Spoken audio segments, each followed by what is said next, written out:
Hello mga kalobs! Kumusta po kayo? Nagluto po pala si Mama ng pansit canton at sunny side up na itlog. Tara at kain na po tayo! Perfect nga pong partner ng itlog yung pansit canton. Madalas nga ay ganito palagi yung mini-merienda ng iba. Sarap din naman po itong pangkanin. Hindi nga po namin kasabay si Papa na kumain dahil pumasok na nga po siya sa trabaho. At maaga nga din po akong gumising kaninang umaga.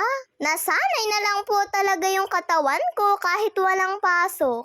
Medyo late naman po akong matulog kagabi. Sayang nga lang at wala po kaming tasty bread. Masarap din po sana itong itlog at pansit canton sa tinapay. Madalas nga din po kasi ay ginagawa namin yun. Yung itlog at pansit canton yung pinapalaman sa tasty bread. At pagkatapos po pala namin kumain ay nilabas nga lang po ni Mama yung telang matagal niya nang tinatago. Eto pa nga po yung binili namin sa Divisoria nung pumunta nga po kami ng Manila. Bali 2 taon na nga po itong tela ni Mama ay ngayon niya nga lang po nahalungkat. Binili niya nga po kasi ito noon dahil gagawin niya nga daw po itong kurtina.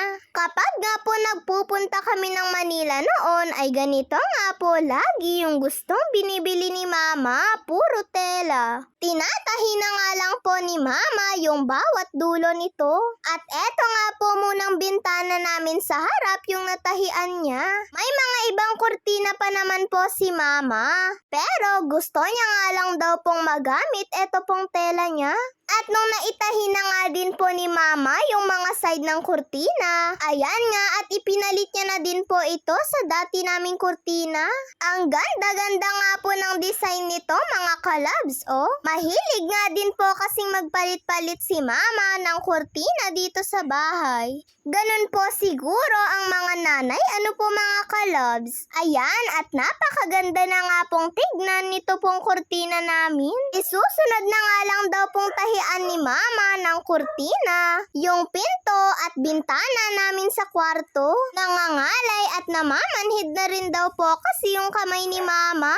At tapos na nga din pong nailagay ni Mama, oh. At pag-uwi nga po ni Papa, mga kalabs, ay pinanood ko nga lang po sa kanya yung ginawa naming video ni Kulot. Maski nga din po si Papa ay tawa nga po ng tawa sa video niya. Sabi niya nga po ay ang tiyaga ko naman daw pong nagtuturo kay Kulot sa pagva-vlog niya. Gagawa nga din daw po si Papa ng page ni Kulot. At kapag sakaling nakagawa na po si Papa at nagva-vlog na rin po siya, suportahan nyo rin po siya mga kalabs ha. Iniwan nga lang po muna sa amin ni Tita si Baby. Magluluto nga lang daw po kasi muna siya mga kalabs. Wala rin daw po kasing magbabantay sa kabila eh. At nagluluto rin po kasi si Mama. Kaya ako nga po muna yung nagbantay sa kanya. Pero nung umiiyak na nga din po si Baby ay binuhat na nga din po siya ni Mama. At ako na nga lang po yung nagpatuloy dito sa niluluto niya. Sinabawan nga po ito mga kalabs. At lalagyan ko nga din po ito ng pampaasim dahil yun nga po yung gusto ni Kuya. Isa nga lang po dapat yung ilalagay ko na sinigang, kaso lang sabi ni Kuya ay dalawahin ko na nga lang daw po. Gusto daw po kasi ni Kuya na yung asim ng sinigang namin ay kasing asim daw po ng sabaw ng inasal. Kaya nilagay ko na nga lang din po lahat itong dalawa. Ewan ko nga po ba kay Kuya, masyado siyang mahilig sa maaasim. Sana nga lang ay magustuhan ko rin po yung asim nito. Sa bagay, okay lang dahil gusto ko rin naman po yung asim ng sabaw ng inasal. Kangkong po pala yung hinalo namin ni Mama na gulay dito. Kaya parang sinigang na nga lang din po ito na kulang sa gulay. Ayan at pinanghuli ko na nga lang pong nilagay eto pong dahon. Inuna ko nga pong nilagay yung pampaasim para po kumulo siya ng kumulo. Eto po kasing dahon ng kangkong ay saglit lang naman po itong maluluto. Isang pakulo nga lang po ay pwede na. Mahirap naman po kasi kapag sobrang overcook dahil parang wala ka na nga pong manguya kung ganun. Ayan nga po mga kalabs at naluto na nga din po itong sinigang. Ayan, at konting halo-halo nga lang lang po mga kalabs.